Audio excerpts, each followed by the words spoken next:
late in the day, so I'll try and be brief here.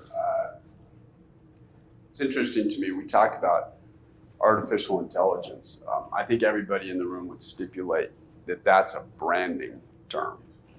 You know, it's linear algebra, deep learning, it's been around for a while. Right?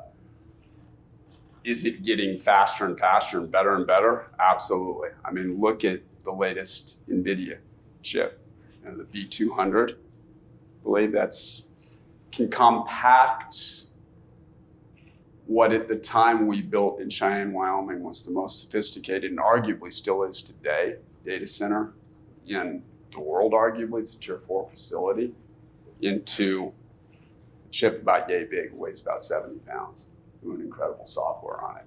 And the cost of its operation is less, its capital acquisition cost along with the operational cost is less than the cable that I put in that data center 10 years ago. That's pretty impressive stuff. So when I look at this technology, I say, okay, how does this intertwine to cybersecurity? So I would propose a couple of vignettes to everyone. How many people in the room are aware, and any guess is fine, of what percentage of telephone calls are monitored in the United States by several foreign governments? I mean, let me change that word. Several governments or corporations that possess the capability of doing so. Yes? 70%. Not a bad guess. Not a bad guess.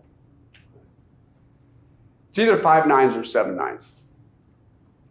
The only reason it's not 100% is because there's still a few POTS lines out there. Everybody in the room old enough to remember what a POTS line is? Plain old telephone. Since that bites at acronyms. Okay. So, all right. So back to artificial intelligence. All right. We've had data analytics machines for a long time. You can argue that those are artificial intelligence machines, business intelligence computers, Teradata. It's kind of the shoulders of the giant that we stand on, and then subsequently Netezza.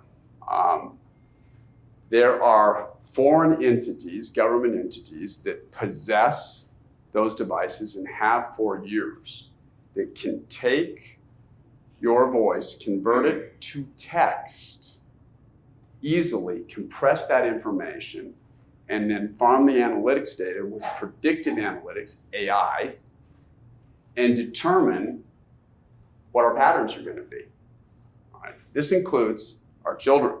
And now, listen, this is not all gloom and doom because there's a solution in here too, which is to be consciously aware that this actually occurs, and it's very real, very real.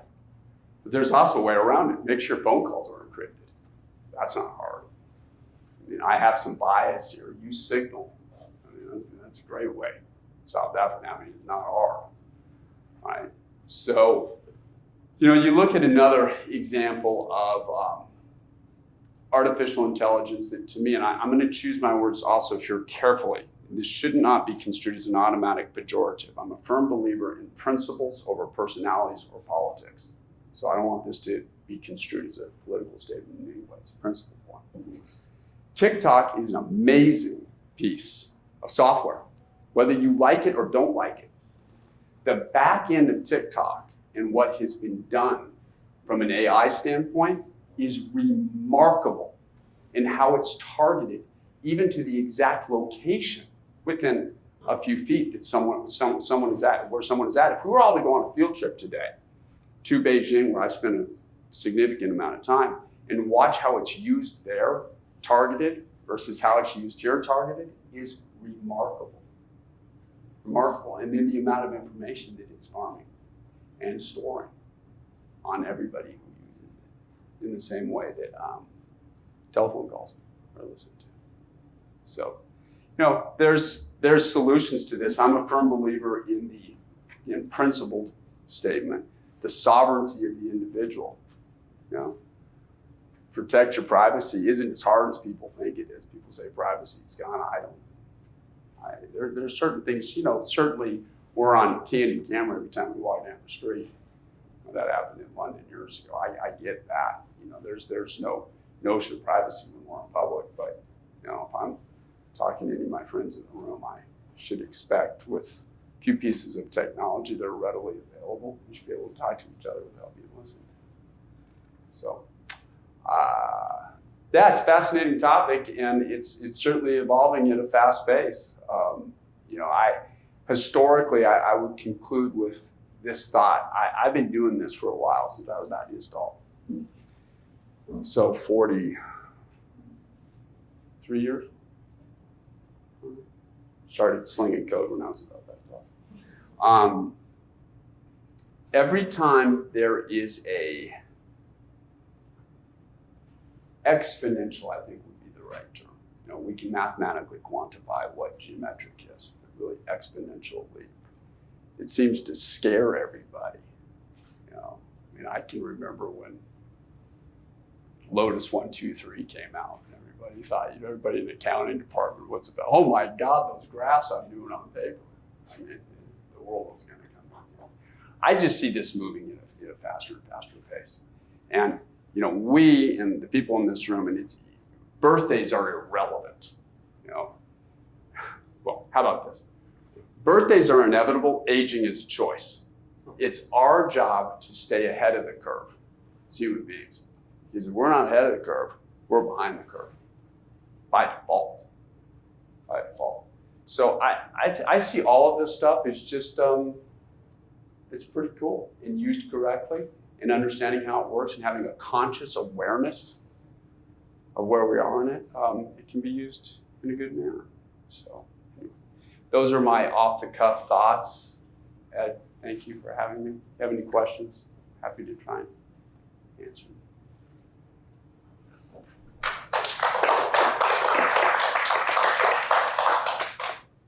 I have a question. Yeah. Can you talk about the difference between the way TikTok targets over there versus here? Yeah, I mean, I'm not judging. These are statements of fact. They're objective truths, all right? It's targeted in China to certain demographic age groups very carefully with timing. They are well aware that there is the dopamine response. I mean, we've all seen it. We've all fallen for it. There's a Pavlovian response every time our phone goes on. We got to grab it. That's a dopamine response. They know this. So TikTok is shut off for certain age groups at certain times of the day because it's not good for the kids. It's not, right? And when it's only on briefly. It's science, math, technology, study, and leadership, flag, country, that thing, right? It's very targeted, very specific types of dancing and so forth. Here, it's used very differently, right? It is based on, well, Mr. Taylor pointed this out earlier. You start feeding the machine with stuff, and kids are feeding it with garbage. Guess what it's producing? It's producing that garbage, and then that data is being fed back into these analytics machines to predict what the behavior may be in a few years. That's fascinating. And if we're dealing with a potential geopolitical adversary, wow. Predicting people's behavior is a pretty intense thing. Particularly ones who have not come into leadership yet. Who may only be this tall. Okay, so the ban goes through, and then TikTok has to divest or sell to a US-based company, and they don't get the algorithm, and now TikTok seems more like a Instagram reel, or they don't have the algorithm, but it's still getting fed this data, if you will. So then what? Well, so first of all, I think this is the unlicensed lawyer in me dogging now. I think any effort to to legislate these matters is a fool's errand. It's pointless. Let's say hypothetically the ban went through. All right, there's just going to be another way to use it. I mean, heck, you could just VPN out and use it. It's just silly. I see that as being pointless. And there'll be another way.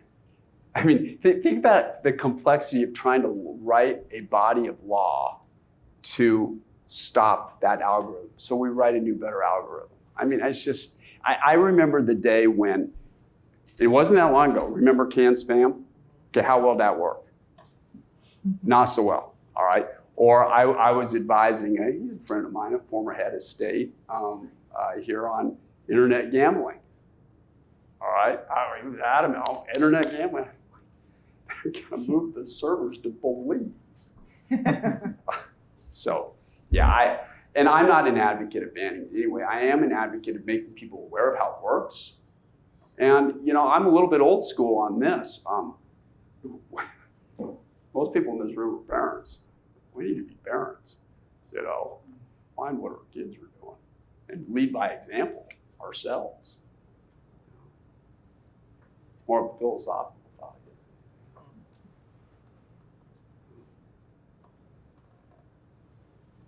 Like for behavior patterns of life, I mean, you can still get all the indicators though straight from the World Wide Web, right? Like, I mean, it doesn't necessarily have to be some stream or some media or some app.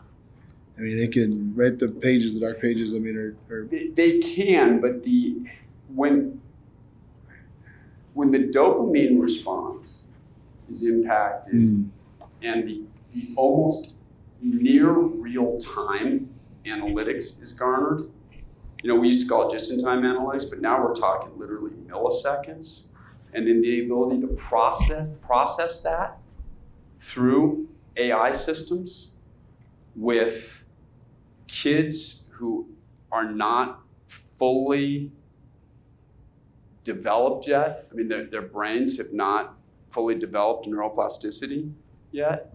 Whew. Boy, I mean, it's happening like that. So the answer, yes, they can certainly do it that way, but not as good as you do with this. fast. Holy man. You know, big deal. So if not this system, then there'll be another one that does it. How do you think of agentic systems and their use for active red teaming and attack surface modeling? I'm sorry, say again? How do you think of the use of like agentic systems for active surface modeling, attack surface modeling, and just more like active red teaming? You mean as far as the whole deepfake concept, or? No, just from like a data security standpoint. Oh, data security standpoint. Well, I mean, in encryption, so take a sidebar on that a little bit. So with Signal specifically, and we just issued a paper, Meredith just published a paper on this topic. It was very important to make the algorithm for data security purposes, at least at this juncture, quantum computing resistant. And that's math, not magic. You know, it means we have to stay on top of this stuff. It's a long number with a long exponent on the end of it. But it requires constant innovation and constant pushing forward, a lot of mathematics. And, you know, I would like to think, given my time around the world, I don't view things through a US only lens. I've spent a lot of time in all sorts of countries around the world. I do know this, there are large sections of the Western world that are falling behind other countries in specifically mathematics. And, you know, the US used to say, okay, well, we've got the math down, but we sure are good at creativity. Well, let me tell you, other countries get pretty good at creativity too. So, I don't know if that answers your question. But,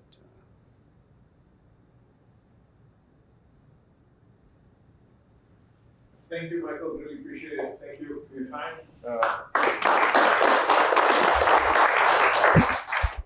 thanks.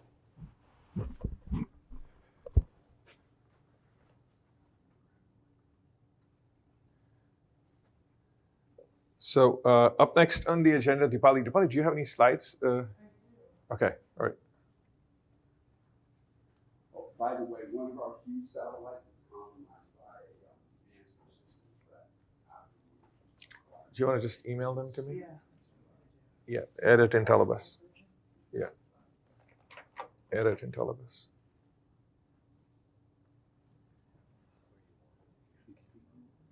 Yeah, so, yeah. That's perfect. Is it huge? It's a big file. It's 32 megs, okay.